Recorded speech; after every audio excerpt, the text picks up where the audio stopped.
네, 오늘 주제 말씀이 계시록 21장 있는 말씀인데, 이기는 자는 이것들을 여호보로 얻으리라. 나는 저희 하나님이 되고 그는 내 아들이 되리라.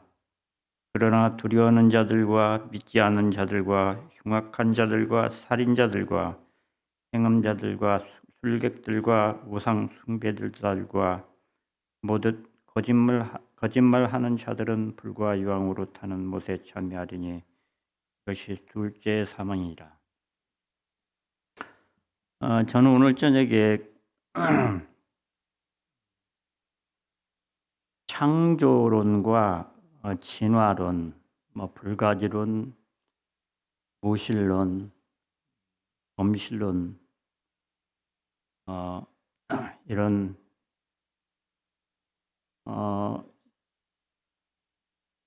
신앙과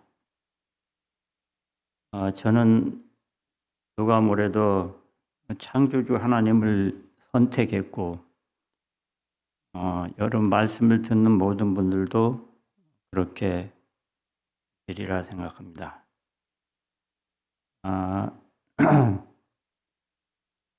오늘 제가 요즘에 신정론에 대해서도 제가 들어봤는데, 신정론, 하나님을 변신론, 하나님은 정의로우시다. 변신론은 하나님을 대변하는 논이라고 생각됩니다. 그런데 그 오늘날 무신론이라든가 불가지론이라든가 여러 가지 그 철학 사상,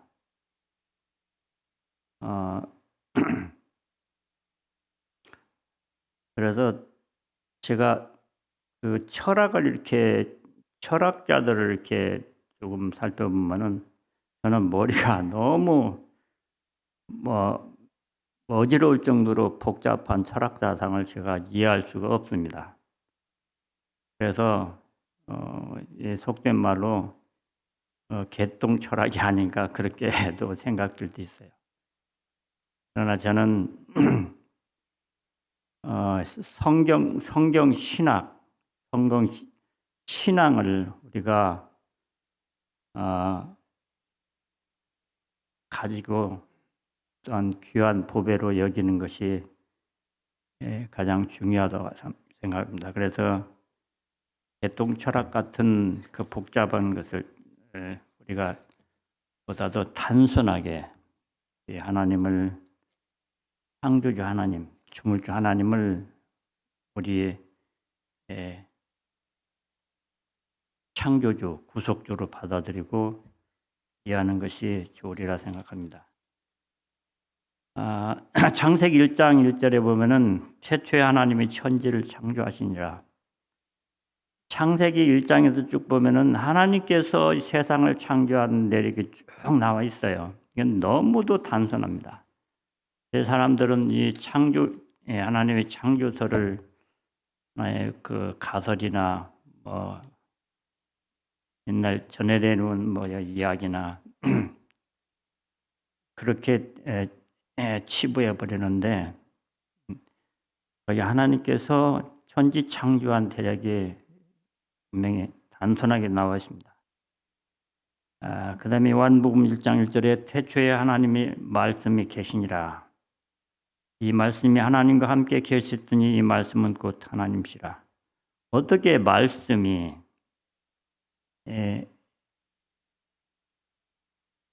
하나님이셨는가?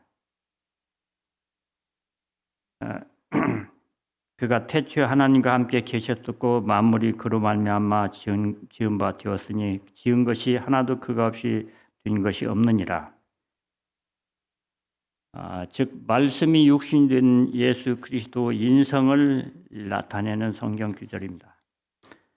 그리고 영생은 유일하신 참 하나님과 그 보내신 자 예수 그리스도를 아는 것이라. 요한복음 17장 3절. 그리스도를 존재론적으로 아는 것은 성경적으로 생각하는 기독교인들에게 영생을 의미한다고 합니다. 당신이 참이라고 믿는 것은 그것이 참이든 그렇지 않든지 당신을 통제할 것이라고 어느 목사님이 말했습니다. 하나님에 대한 우리의 이해는 엄청나게 실제적인 의미가 있습니다. 우리가 하나님에 대해서 생각하는 것과 우리가 그분에 대해서 어떻게 반응하는가 밀접하게 관련되어 있습니다. 하나님에 대한 부정확한 이해는 개인적 종교적 경험에 처참하게 영향을 끼칠 수가 있다고 합니다. 그래서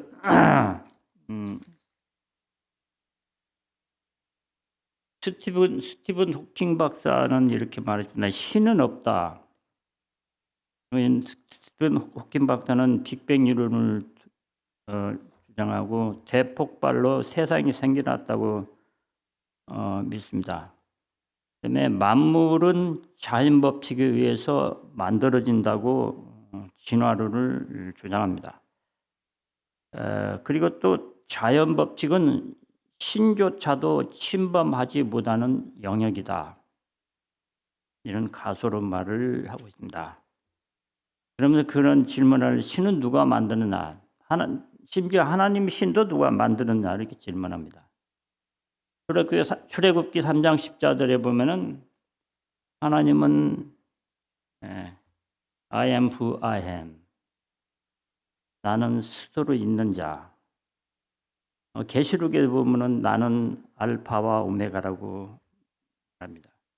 히브리어로 I am who I am을 예흐의 아쉐드 예흐의 이것이 히브리 말입니다. 나는 스스로 있는 자다. 즉 하나님을 히브리어로 이렇게 말하고 하나님에 대해서 자존성. 하나님은 누군가에 의해서 창조되거나 타인에 의존하여 존재하는 분이 아니고 스스로 존재의 원인이 되시는 분이라고 이렇게 사전에 정의하고 있습니다. 그다음에 영원 불변성. 과거에도 계셨고 앞으로도 영원히 계실 분임을 나타낸다고 합니다. 시간을 초월한 절대적 존재. 이분이 하나님입니다. 그다음에 구원의 주체성. 나는 앞으로 행할 바를 행할 것이고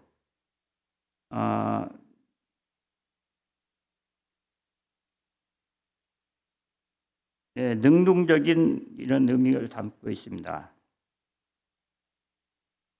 여호와 야훼 여호와 고유명사로서 존재한다.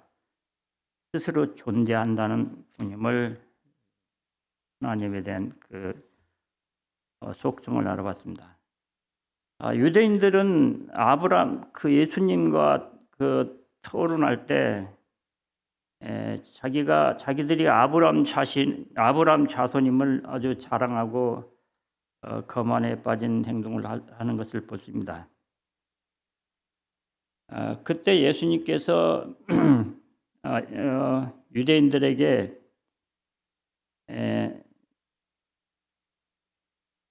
아브라함이 나의 때 볼 것을 인하여 즐거워하다 기뻐하였느니라고 이렇게 말합니다. 그랬을 때 그 유대인들이 뭐라고 대답했냐면은 내가 아직 50도 못 되었는데 아브라함을 아느냐? 이렇게 어리석은 질문을 합니다. 창조주 하나님이신 예수 그리스도 하나님 아들 독생자 아들을 앞에 놓고 구원의 기회를 놓쳐버리는 안타까운 장면입니다. 그럴 때 예수님께서 내가 진실로 너에게 이르노니 아브라함이 나기 전부터 내가 있느니라고 말했을 때 유대인들은 돌로 예수님을 치려했을 때 그 장소를 피해 간 사실을 알 수 있습니다. 저는 오늘 저녁 하나님에 대해서 비평하는 사람들, 무신론자들, 신무신론자들에 대해서 제가 책을 살펴봤어요. 제가 이번에 우리 민장로님 댁에 가서 많은 융성한 대접을 받고 또 세고야 파악에 가서 그 전에도 세고야 파를 한 번 갔다 왔는데 제가 간 목적은 제너럴 이름 뭐죠? 제너럴 사모니 제너럴 사모니 2000년이 넘게 장수하는 그 나무를 보러 갔습니다. 여기 제가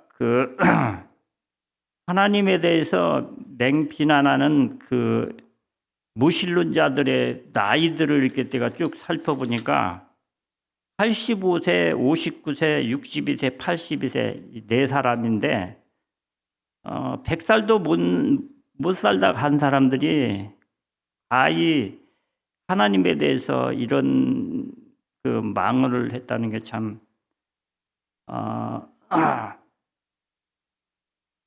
어처구니 없더라고요. 하나님에 대해서 무신론자들 비평한 사람이 있는데 4대 네 사람 중에서 리처드 도킨스라는 사람이 있습니다. 그는 뛰어난 작가일 뿐 아니라 이 4명 중에서 가장 유명한 사람이에요. 그는 옥스퍼드 대학에서 진화 생물학 명예 교수인데 기독교에 대해서 강력한 도전하는 사람입니다. 도킨스는 성경의 하나님에 대해서 가장 명료하고 알랄한 공격을 공식화했습니다.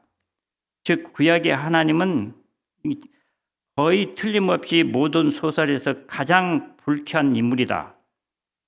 그는 질투하고 거만하며 옹졸하며 부당하며 용서를 잘 안 하는 것이고 통제광이고 앙심을 품고 피해 굶주린 인종 청소에 보이며 여성 혐오 및 동성애 혐오, 인종 차별주의자, 그다음에 영아 살해, 대량 학살, 자식 살해, 전염성, 과대망상증, 그리고 가학 피약성. 가학 피약성이란 말 아세요? 가학 피약성 제가 찾아보니까 상대를 괴롭혀 가지고 고통을 주어서 그 고통으로 인해서 자기가 어떤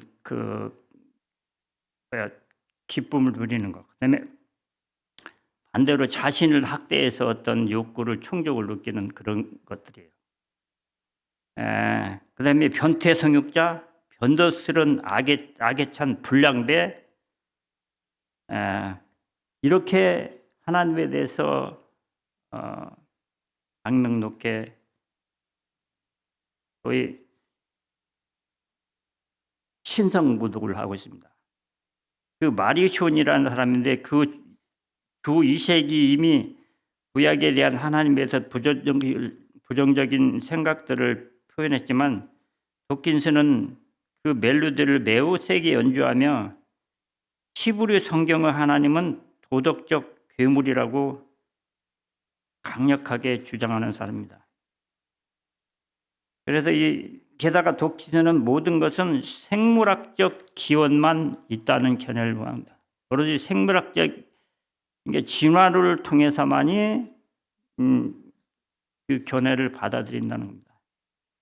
그다음에 두 번째는 샘 해리스라는 종교 비평가가 있는데 특히 그는 3권의 책을 만들었는데 종교의 종말, 그다음에 기독교 국가에 보내는 편지, 그다음에 도덕적 풍경. 제가 이 책을 읽어보지 않았지만은 어떻든 간에 하나님을 비평하는 어떤 내용인지 잘 모르지만은 과학이 인간의 가치관을 어떻게 결정할 수 있는가를 가로 인해서 유명하다고 합니다. 그 첫 번째 책인 종교 종말은 종교의 유효성에 관한 논쟁을 부채질한다 합니다. 기독교 국가에게 보내는 편지에서 그는 피해 굶주린 신들에게 어린이들을 희생제물로 바치는 것에 반대하는 입장을 취하고 인류 죄를 위한 예수 속죄 효성은 비정상적인 종교 관습을 상기시킨다고 주장합니다. 그는 과학과 진화론을 도덕과 인간의 가치관 형성이라는 주제에 할 말이 없다고 사람들이 생각한다는 것을 인식했기 때문에 도덕적 풍경을 추구했다고 합니다. 제가 도덕적 풍경을 이제 한번 읽어보겠습니다. 그는 이 퍼즐을 과학으로 답변하려고 애썼다. 왜냐하면 그렇지 않으면 사람들의 윤리적 행동은 기독교 신앙에 대한 주된 정당성 중 하나가 되기 때문입니다.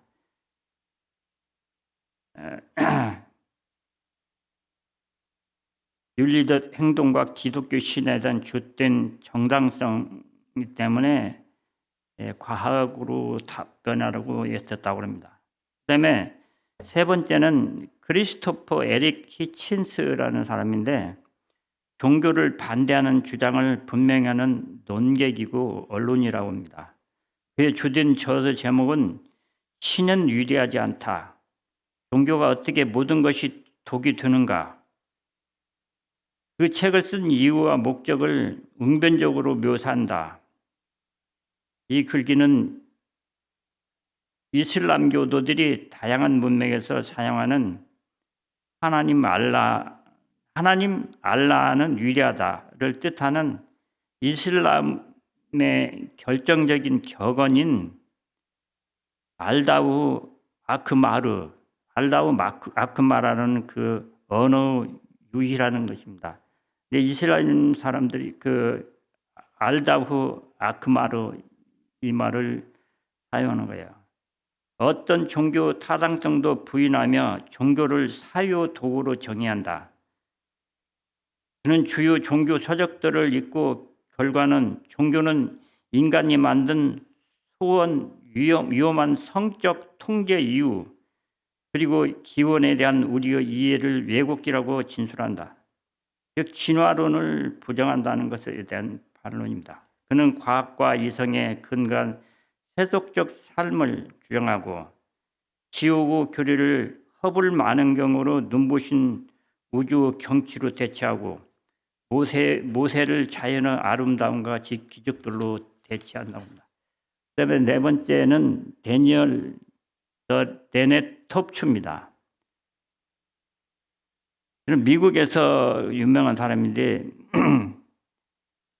대학에서 인지과학자로서 그 시사하는 바가 많은 책 설명된 의식 1991년에 출판했는데 그것을 읽는 사람들은 누구나 인간 의식을 설명하는 것이 쉬운 일이 아니라고 동의할 것이다. 물론 그는 모든 것을 자연주의적 관점에서 설명한다. 데넷은 의식에 관한 중요한 새 이론을 개발했다고 주장합니다. 그는 인간의 의식 뇌의 선천적인 기계 하드웨어로 내장되어 있는 것이라기보다는 오히려 뇌의 병렬 하드웨어에서 실험 중인 소프트웨어와 비슷하며 대체로 문화, 진화와 산물이라고 주장하고 있습니다. 또 다른 획기적인 책인 다윈의 위험한 생각, 진화의 생애의 의미들에서 데넷은 자연 도태설의 힘을 주장합니다. 다윈의 진화론을 뒷받침하는 대중의 연합하는 파퓰리즘 논쟁은 그를 진화 가설을 강력한 모든 것을 녹이는 눈에 보이는 모든 것은 핵심을 찌를 수 없는 맞는 용매와 같다는 결론에 이르게 한 결국 그는 다윈의 생각의 참으로 위험한 그 유혹하는 힘이다. 굉장히 이게 저도 이해를 잘 못합니다. 그런데 데닛은 도덕적 종교에 대한 논의에서 기독교인들은 테러, 정신적 학대, 지옥, 그리고 공포증을 생산한다고 주장합니다.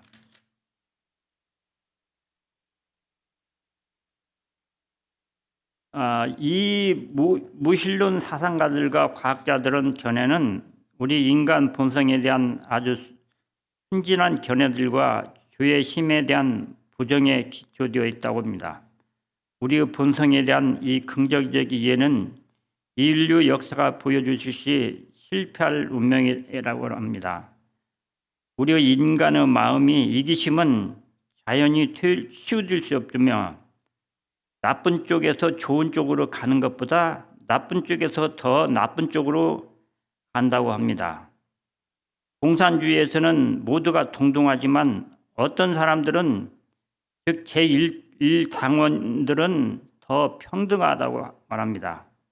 불행하게도 부패는 어떤 정치 시스템에서도 악명 높은 문제라고 지적합니다. 대체로 안식일 예수 재림교인들은 종교적 오용, 종교재판, 노예제도, 테러 공격을 강력하게 반대하지만 하나님의 이름이나 알라 이름으로 저지른 많은 범죄들과 전쟁들이 있었다는 것이 사실입니다.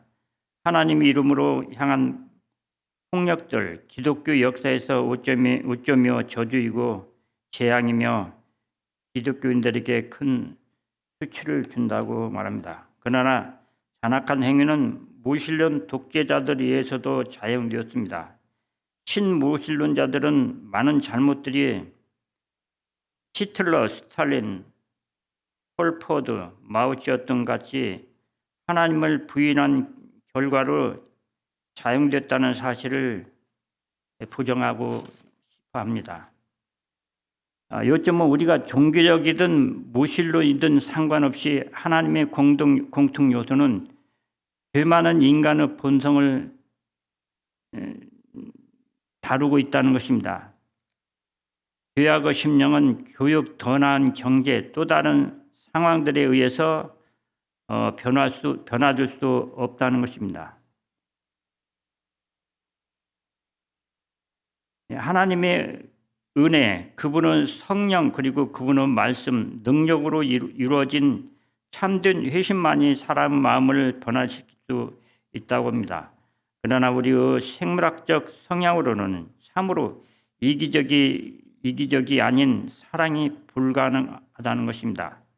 기껏해야 사람의 행동을 이타적인 사랑을 보여줄 수 있지만 그것조차도 이기심으로 얼룩져 있는 것이 현실이라고 합니다.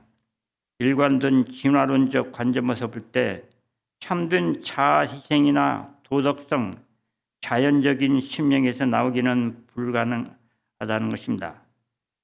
그들에 의하면은 그들이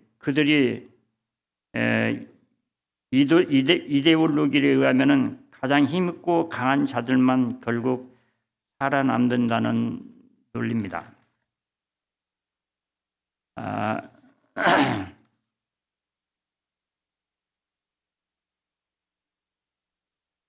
도대체 이 악에 대해서 도대체 어떤 신이 이 세상을 창조했는가? 이 세상은 사고나 질병, 전쟁, 끔찍한 무시무시한 그런 혹성에서 우리는 살고 있습니다. 소위 하나님의 사랑은 어디 있는가?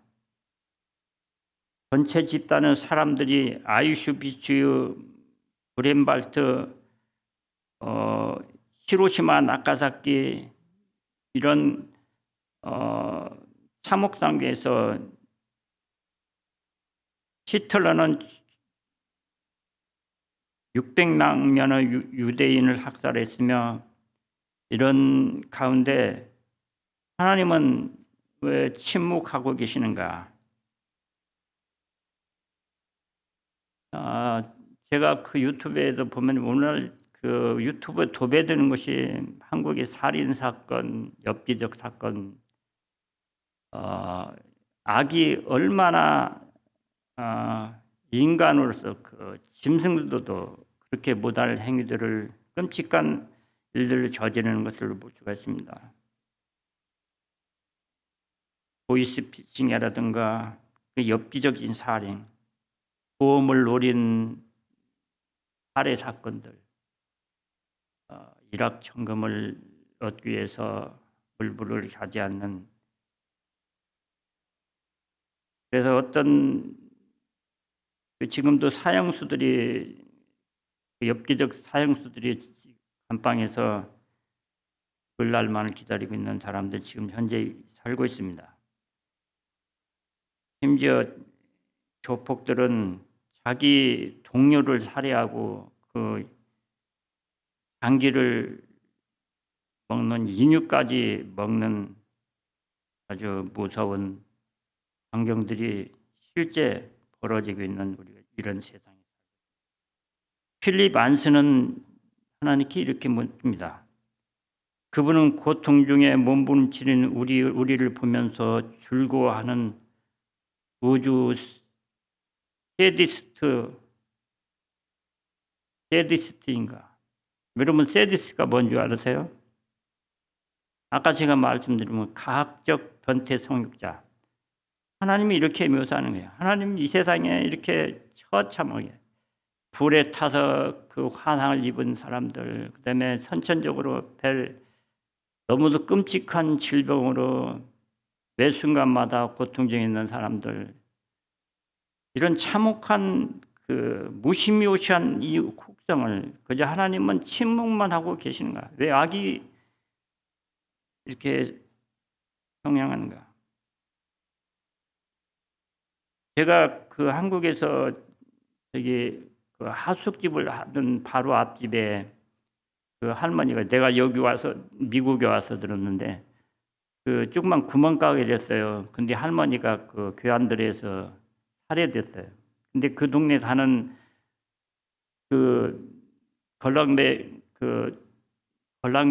저기 조금 말썽꾸러기 세 사람을 잡아다가 강제로 허위 자백을 시켜가지고 감옥에 넣었어요. 그래가지고 십몇 년인가 8년인가 이렇게 살았는데 그 진짜 범인이 자수해가지고 굉장히 지금 여러분들 그 보면 다 유튜브에 보면 다 나옵니다. 그렇게 죄 없는 사람들이 그 감방에서 살다 나온 사건이라든가 그 미지 사건, 풀리지 않는 수속극 사건, 그다음에 우리 교회 어디 목사님이 호주의 어떤 그 산에 그 캠핑을 갔는데 잠시 그 유모차에다 애를 놓고 갔다 온 사이에 아기가 죽어버렸어요.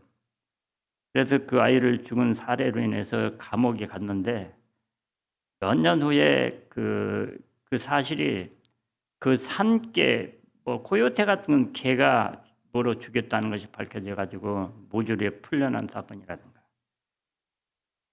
이렇게 그 진실이 밝혀지지만 지금 미국에서도 그 제프리 앱스타인 사건이라는 그런 사건들이 너무도 비밀이 많은 사건인데 밝힐 수가 없어요. 정치 세력, 돈의 권력 때문에 밝혀지지 않은 수많은 사건들.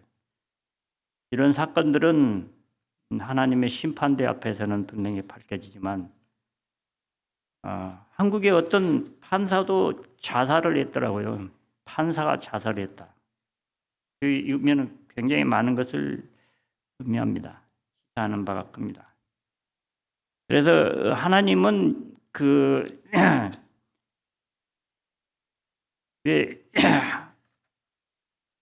벼지실론이 신정론이 나왔는데 신정론은 하나님은 전능하신가? 하나님은 선하신가? 그러면 왜 악이 존재하는가? 이 세 가지 동시에 참이라면 악의 존재는 모순처럼 보이는 것입니다. 전능하시고 선한데 왜 악이 있느냐? 이 모순처럼 보이는 겁니다. 그래서 이 신정론을 변론하기 위해서 그 라이프니치라는 사람이 그 신정론에 대해서 주장하고, 또 아우구스티누스는 그 자유의지를, 우리 교리가 받아들이는 자유의지를 인정합니다. 존 허크는 그 어떤 이 악을 통해서 영적 성숙을 위해서 악이 필요했고, 그다음에 또 다른 주장은 인간이 그것을 다 파악할 수 없기 때문에 신비론적 그 신정론으로 이렇게 주장하는 것이 있습니다.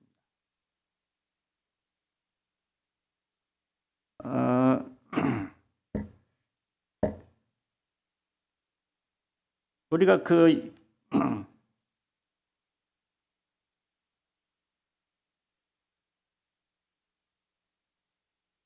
이렇게 성경적으로 볼 때 신정론에 그 대해서 우리가 욥기서 42장 5절을 보면은 욥은 이유 없이 고난을 당합니다. 그때 하나님은 그 침묵하고 계셔요. 근데 결국으로 그가 마지막에 내가 귀로만 들었는데 이제 눈으로 주를 뵙게 봅니다. 결국은 하나님께서는 고난을 통해서 결과적으로 축복하신 하나님을 이렇게 욥을 통해서 보십니다.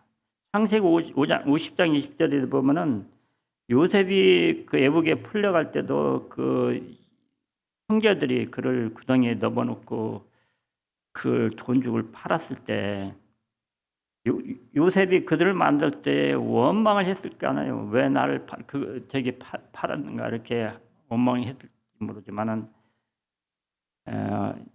창세기 5장 20절을 보면 당신들이 나를 해하려 했으나 하나님께서는 그것을 선으로 바꿔서 오늘과 같이 만민의 생명을 구원하기 위해서 역으로 악을 선으로 바꾸셨다고 이렇게 말합니다.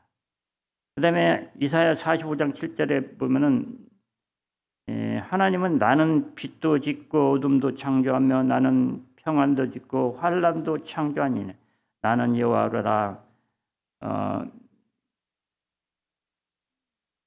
이것들을 행하는 자니라 이렇게 말씀합니다. 하나님은 사랑이십니다. 그래서 우리가 여전히 딜레마에 달려 있어요. 딜레마야. 하나님은 어찌 사랑이신데 침묵하고 계시고 악을 보고 놔두고, 그다음에 그 악한 자들을 왜 내버려두고 그 억울한 자들을 왜 신원하지 않느냐?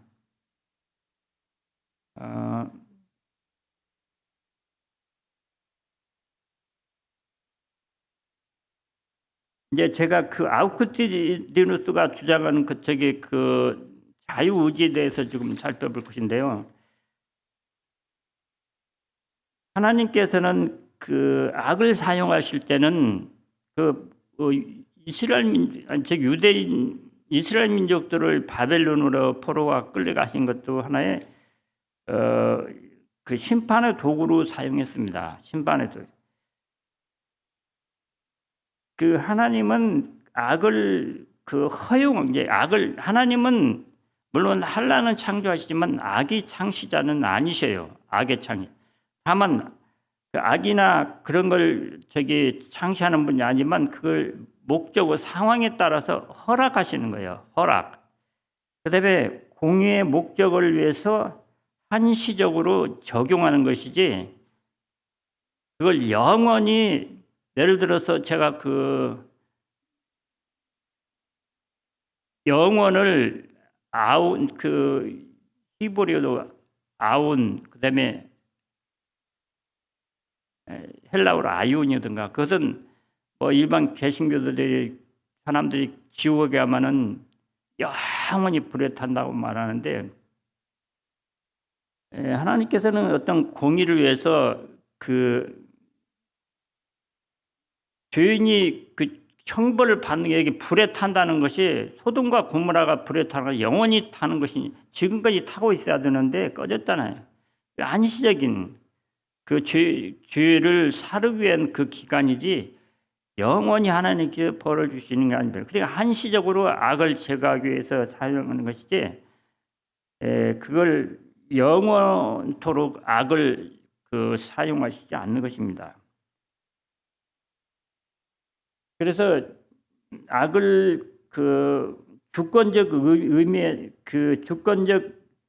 의미 안에서 일어나는 그 악한 일들을 허용하시고, 그다음에 그 자유의지를 오용한 존재들을 도덕적 존재에서 창조자로서 그 하나님은 책임이 있으신 겁니다. 그러나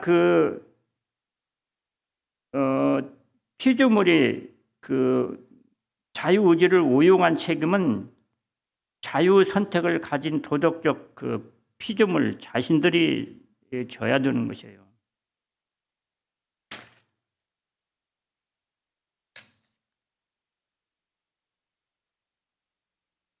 제가 자유의지에는 다음에 조금 설명을 해드리고, 인간의 죄는 하나님의 성품에 대한 사단의 곡해를 받아들였을 때 시작됐다. 사단은 하나님의 그분의 권위를 이용하여 피조물들이 그대로 충분한 잠재력을 인식하지 못하도록 막고 있는데, 그렇게 하는 것은 그분 자신에게 불종시키고자 하기 때문이라고 암시합니다. 다시 말해 하나님은 불공정한 전제군주이며 따라서 자신이 사랑이라는 그분의 주장은 위선이라고 사단은 주장합니다. 그때나 지금이나 대쟁투는 늘 하나님의 성품을 둘러싸고 일어나고 있습니다. 이 이슈가 모든 국면의 투쟁을 꼴지고 있습니다. 사단과 그 추종자들은 하나님의 지위를 원하며 따라서 그걸 쟁취하기 위해서 그들을 압살롬이 그 아버지 다윗의 공정성에 도전한 것처럼 하나님의 공의에 도전하고 있습니다. 그러면 무엇이 대쟁투를 끝낼 것인가? 하나님은 자비로운 마음으로 사람들이 그분의 마음을 바꾸고 사단에게 돌아서 그분과 연합하기를 기다리신다. 그러나 많은 이들은 선악의 두 진영에서 성격과 역할 및 관련된 문제 등을 이야기는커녕 대쟁투가 있다는 사실 자체도 인식하지 못한다. 하나님께서는 자신들이 포로임을 인정하지 않고 거기서 구출되기를 거절하는 사탄의 포로들은 궁극적으로 도울 수 없다는 것이 분명하다. 하나님께서는 그분의 정부 기초가 사랑 곧 그분의 성품 위에 두셨다. 그분은 사랑을 자유의지를 가진 지성적 존재들이 우리에게 서로를 파괴하지 않고 조화롭게 공존할 수 있도록 해주는 유일한 원칙입니다. 만일 하나님께서 사람들을 강제로 구원받도록 하신다면 그분께서 자유 선택을 존중하는 사랑을 부정하는 셈이 됩니다. 사랑은 결코 강요될 수 없습니다. 그렇지 않으면 그건 사랑이 아닙니다. 이것이 바로 하나님께 자유의지를 가진 인간 존재로 하여금 선택하도록 하시는 까닭입니다. S.S. 루이는 이것을 이렇게 설명했습니다. 자유의지는 악을 가능케 할 수 있지만 또한 소유할 가치가 있는 모든 종류 사랑이나 선이나 기쁨을 가능하게 할 수 있다라고 말합니다. 만일 하나님께서 원하신 모든 게 우리를 통제할 것 같으면 그분께서는 간단히 우리를 로봇으로 만들어 버릴 것입니다. 그러나 그분께서는 아무리 정교하게 그 회로를 프로그램한다 할지라도 로봇은 그 사람을 사랑할 수가 없습니다. 그래서 예수께서는 우리의 선택권을 침해하지 않고 우리를 구원하시기 위해서 십자가에 돌아가셨던 것입니다. 한편으로는 하나님을 모든 이가 강제로 구원받도록 하지 않으시지만 다른 한편으로는 지금 무슨 일이 실제로 일어나고 있는지를 인식함으로써 구원받을 수 있는 사람은 누구도 멸망당하지를 않기를 원하십니다. 제가 요즘에 휴머노이드 로봇에 많은 사람들이 관심을 갖는데, 이 로봇에 대해서 간략하게 로봇의 문제점들을 제가 살펴봤습니다. 자유의지의 로봇, 이게 통제, 법제화를 하느냐 안 하느냐에 따라서 마치 우리 인간에게 자유의지를 주어서 그 자유의지로 선택을 잘못해서 이렇게 빚어진 비극처럼 로봇도 비슷한 그런 맥락에서 제가 말씀을 드리고자 합니다. 로봇의 위험성, 예측 불가능한 오작동으로 인해 인간 신체적 상해 및 사망 위험할 수 있다. 인간의 두개골을 골절시킬 수 있을 만큼 강력한 물리적 힘을 가지고 있어 통제를 벗어났을 때 치명적인 사고를 유발할 수 있다. 어떤 유튜브에도 아나운서가 나왔더라고요. 그래서 지금 만든 로봇이 너무 강력해서 마치 사람을 두개골을 박살낼 정도로 강력한 힘을 가지고 있다는 위험성을 방송에도 제가 들은 적이 있습니다. 오작동, 물리적 충격, 균형을 잃고 쓰러지거나 소프트웨어 오류, 팔다리 격렬하게 휘두른 오작동이나 공장과 연구소 등에서 연이어 그렇게 포착되고 있다네요. 공장이나 이렇게 그런 데도 보면은 오작동이 가끔 일어나는 거예요. 통신 지연으로 인한 사고, 로봇 제어 루프에서 단 0.1초, 100ml초의 데이터 지연만 발생해도 충돌, 추락, 인명사고로 이어간다는 위험하다는 거예요. 부동계 구조적 불안정성, 인간의 수준 미세한 톤급 감각이나 정밀한 균형 감각을 완벽히 구현하기 어려워 일상 공간에 배치되었을 때 주변 환경을 파괴할 위험이 크다고 합니다. 사이버 보안 및 프라이버시 침해, 해킹을 통한 무기와 원격 조정 기능이 탑재된 휴머나이트가 해킹당할 경우 인간은 고의로 공격하는 테러나 도구로 범죄 수단으로 악용될 수 있다는 것입니다.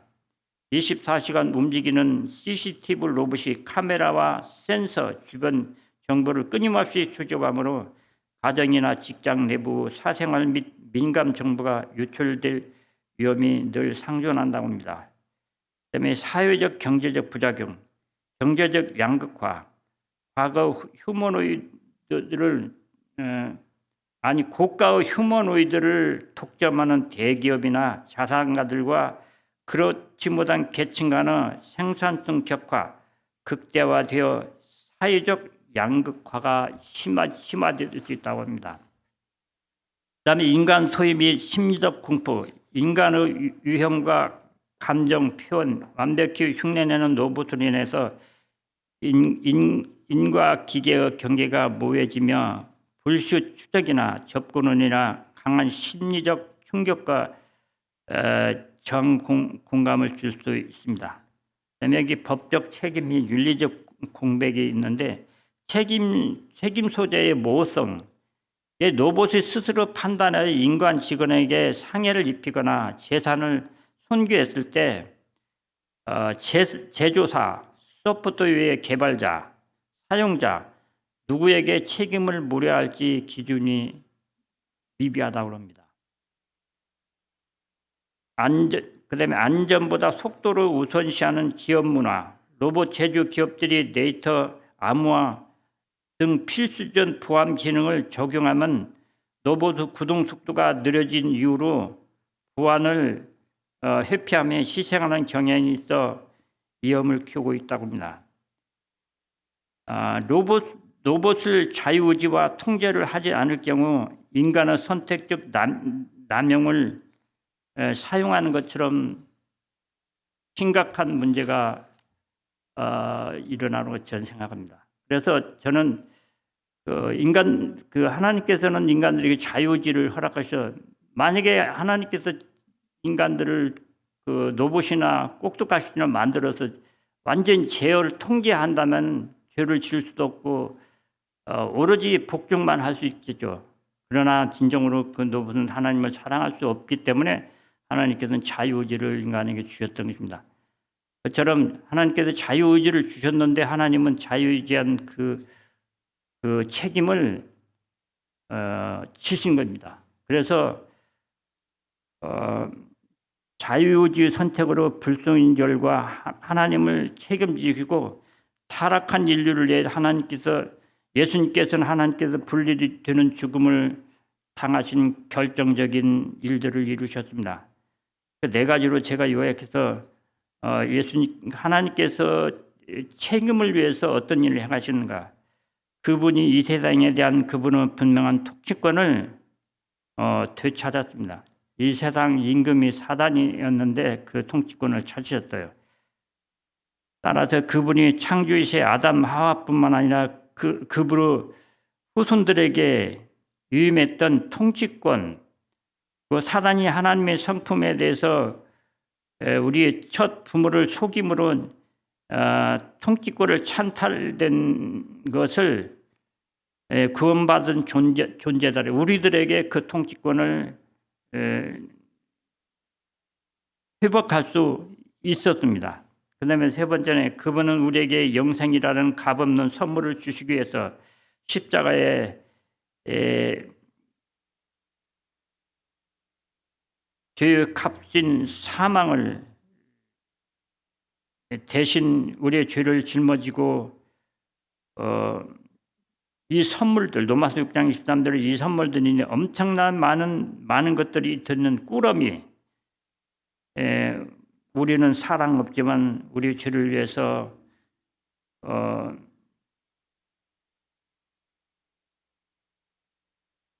성령으로 말미암아 그리스도 임재를 통해 죄 짓는 삶에서 우리를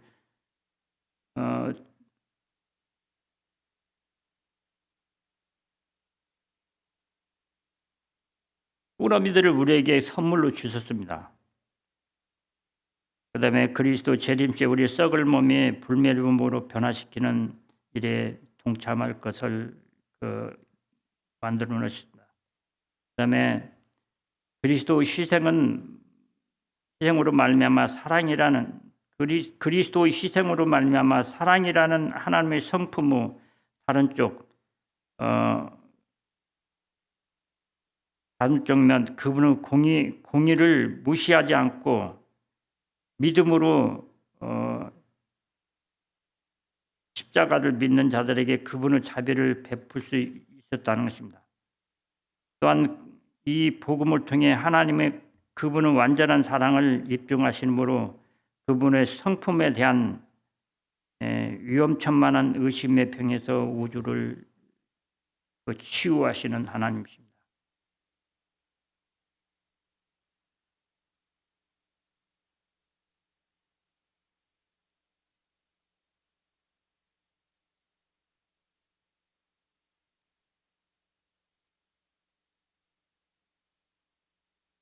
제가 시간이 갔지만은 기독교 신학자들을 묘사한 하나님의 어두운 품성들을 책에서 조금 제가 설명을 좀 드리겠습니다.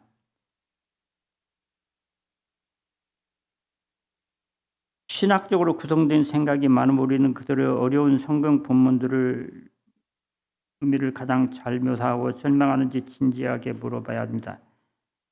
이 성경학자들이 하나님에 대한 비평입니다.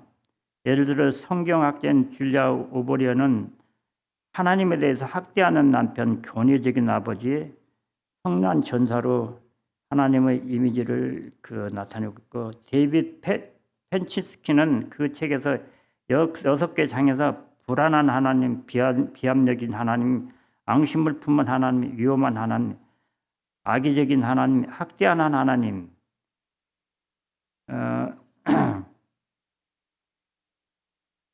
성경의 독자들은 하나님에 대한 그 묘사들과 진지하게 실험한다. 신약 본문 비평 그리고 예수 생애에 대한 도전적 권위자 바트 에어먼은 하나님은 사랑의 품성의 가장 강력한 공격 중 하나가 그 책 하나님 문제 성경은 우리가 가장 중요한 의문인 우리가 고통받는 이유에 대해 어떤 대답을 하지 못한가 표현됐다. 하나님을 격하시기 위해 주로 사용한 가장 일반적인 주장들은 다음과 같다. 세상 무고한 고난들이 너무 많기 때문에 하나님은 선하지 않다. 하나님은 모든 악에 대한 책임이 있다. 하나님은 인신 제물을 요구하는 피에 굶주린 괴물이므로 아브라함은 친아들을 제물로 드려야 했다. 아동학대, 엘리야 선지자를 조롱하고 있기 때문에 42명의 아들이 곰 2마리에 의해 죽임을 당했다. 대부분 일반 종교 교원들과 상반되는 하나님은 상반되게 하나님을 유리하지 않고 선하지 않다. 여호수아는 가나안의 집단 학살을 사용했다. 전쟁들이 하나님의 이름으로 그리고 하나님 명령으로 수행되었다. 하나님은 사람을 고통받게 하심으로 잔인하다. 하나는 이집트 사람들을 장자들을 죽이는 것을 포함하여 10장으로 징벌했다. 하나님은 질투심하고 자기중심적인 존재이다. 민족 중심주의적 인종차별주 아브라함을 불렀다. 또한 특정 국가 비서 전달자가 되도록 선택하고 가나안을 저주했다. 신부값 성추문들 여성 남자보다 열등한 형사 취수제도 구약의 일부 자처대 구약의 법은 폭력으로 가득하다 눈에는 눈 구약의 법은 폭력으로 가득하다 눈에는 눈 사형 두 딸과 노숙 근친 상간 사사기의 강강 두 딸과 노숙 근친 상간 사사기의 강강과 폭력 다윗의 댕의 전사이며 아내가 여럿이고 복순매 불탄 다윗의 댕의 전사이며 아내가 여럿이고 복순매 불탄 살이자요 그걸 퇴치하길 원하지 하나님은 그렇게 할 수 있지만 그가 그렇게 하길 원하는 그는 무능하다. 그렇게 원하길 하나님의 악을 퇴치하고 이상의 악이 있는가? 문제와 상충하기 잘못된 결론이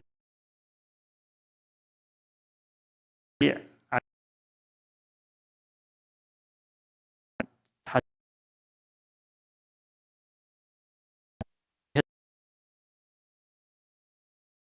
죽은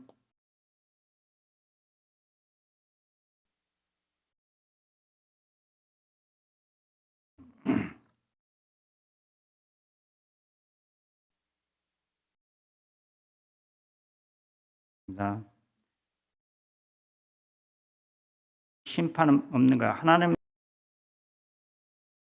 세상을 이처럼 살아서 멸망찾고 영생을 하나님은 사랑 오메가를 하나님이 사랑은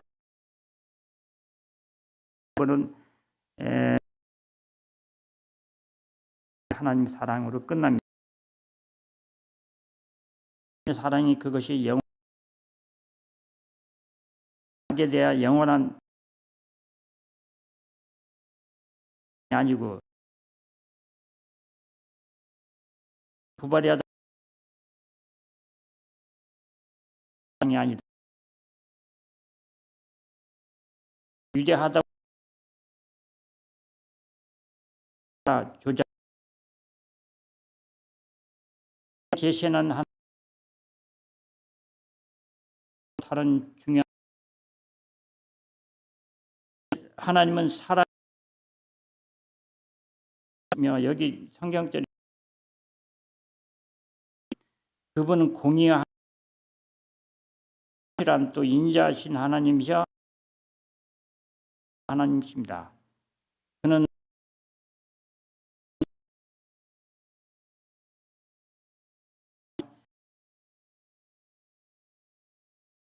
인자함과 노리고 있습니다.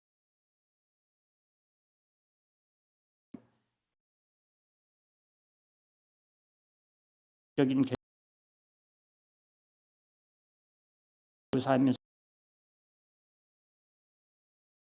여기서 율법의 뿌리를 두고 더불어 공의 진리의 율법이다. 따라서 의 죄를 사해 모든 행위를 선악간의 시편 36편 을 묵상하십시오. 세대는 하나님의 인치는 수많은 시편 36편